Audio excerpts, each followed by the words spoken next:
There are at least 3 things that are found everywhere in New York City: buildings, hot dog stands, and taxis. You may have come across a few that are green, as in environmentally friendly, but only 4,500 of over 13,000 taxis are green. On March 28th, Mayor Michael Bloomberg, U.S. Senator Kristen Gillibrand, and Congressman Jerrold Nadler proposed the Green Taxis Act of 2011, which would allow local governments to regulate fuel economy and emission standards for taxis. This bill, which is introduced both into the United States House of Representatives and the United States Senate, is actually a relatively simple change of federal law that would allow New York and other cities to require all cars, all taxis that is, to be clean cars. Well, how could you be against green cabs? I mean, it's like motherhood and apple pie, you know. So behind me here at the Brooklyn Bridge Park, we have the city's first and currently only solar-powered electric charging station, which was donated by the Beautiful Earth Group. It could be the future of green taxis here in New York City. One of the main priorities of the act is to reduce air pollution and fuel emissions that contribute to asthma and other diseases.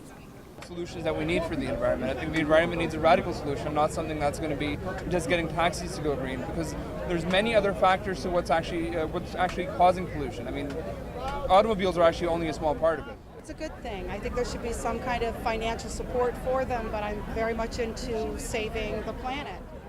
With more than half of the world's population now living in cities, and over the next several decades, the number of people living in these cities worldwide will be 70 or 80%. We want to reduce the amount of air pollution in cities, and getting clean cars, clean taxis on the road is one way to do that.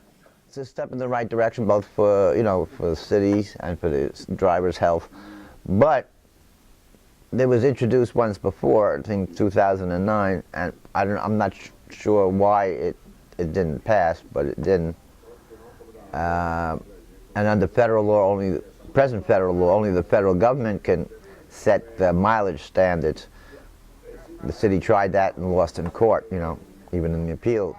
So will the fleet of iconic yellow taxis soon provide cleaner air and less fuel emissions in New York City? We don't know if this bill sponsored by Jerrold Nadler and Senator Gillibrand will pass, especially with this crazy Congress that we have now. It's an important bill to show that cities want to take action on climate change.